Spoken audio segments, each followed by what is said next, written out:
President Trump says the U.S. is making progress against Iran while still warning about the persistent threats of Tehran's nuclear program. I think we're doing very well. We are letting people know about that. We're letting people know that, you know, it's wonderful to say everything's good, but you can't. If you had a country like that, and they're crazy, if you had a country like that, they would absolutely use the nuclear weapon without question.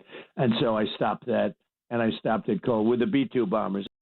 But pickaxe is still out there. And this fight isn't only on the battlefield. Earlier this week, the commander-in-chief threatening Iran with an economic D-Day. Let's bring in Fox News senior strategic analyst, four-star General Jack Keane, chairman of the Institute of Study of War. How do you feel about Operation Economic Fury, General?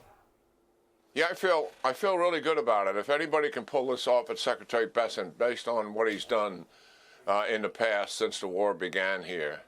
And he certainly has the history of Iran and how they've been able to avoid sanctions in the past. But the fact that this plan is so comprehensive, I think it's got a real chance of working under his leadership and the task force he's got going. And I mean, we're really talking about shutting down everybody who does business with them. And we can start right with the countries on their border. Pakistan just this month made a deal with Iran to increase their trade as a result of it. And it's no secret that Iran has increased their exports and transit through Pakistan into their two ports that they have to maintain some revenue source for themselves. And, you know, of course, Pakistan is supposed to be an ally of ours, and that's very questionable, going all the way back to our history with them, with Afghanistan. Can't get into the details of classified reporting, but they have been troublesome for some time. But Bessent will get on that, and I think he'll nail that thing down. The other thing is recognize also that there's two military operations that are supporting this. One is the very successful blockade that's taken place and literally has shut down all of Iran's exports out of any of their ports.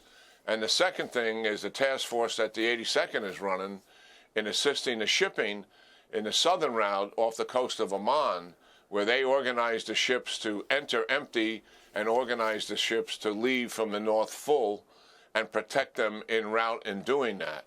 And that has been very successful.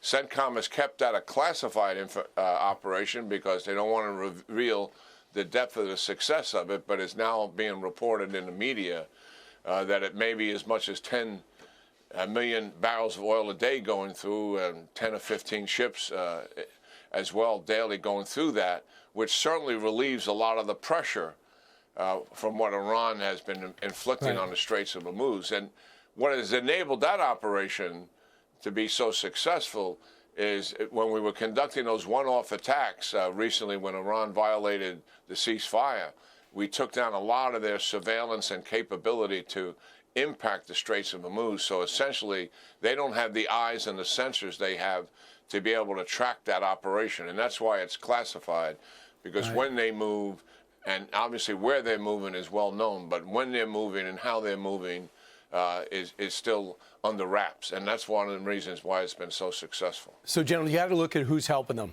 And one of the countries that are helping them is Russia. They're increasing their help, providing Iran with valuable drone and intelligence support. They're giving them satellite imagery that allows them to blow up our bases. I don't know how much longer we're going to put up with that. It makes no sense. Also, Beijing. They are providing Tehran with dual-use support, meaning items that can be used for civilian and military purposes. We know how to unwind this. So we could actually start interdicting some of those ships coming in, saying, sorry, there's a blockade here. Don't you think we should start doing that? Yeah, well, there's no secret here. You know, these four countries, we've known for some time how they cooperate and collaborate with each other. And certainly Russia and China have a vested interest in the United States not succeeding in the war against Iran. That they want to keep their foothold in the Middle East, and that's Iran. And that is why they're helping them. China, you know, after the 12-day war in June of last year, they began to move missile components in there so they could accelerate the development of their ballistic missile program, which alarmed everyone looking at it from an intel perspective. And that was one of the major reasons why we went to war in epic fury, because of their ballistic missile development, and it would overwhelm U.S. bases if they got to the degree that they were intending to get to, as well as Israeli cities. And what Russia is providing here They are providing the cable optic drones that are being used against the IDF, particularly in Lebanon. And there's no defense against that. And that's what's killed the IDF. And just recently, some of them lost their legs rather tragically in another attack on them.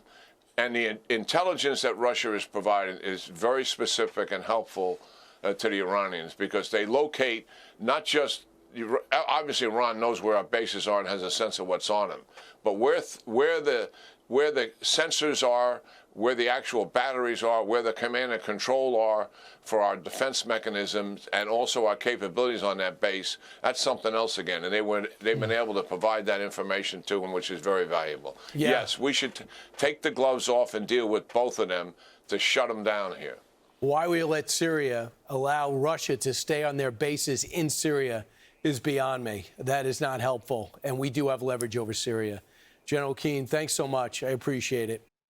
Be sure to like and subscribe for all the Fox News latest on YouTube, and catch full shows streaming now on Fox One.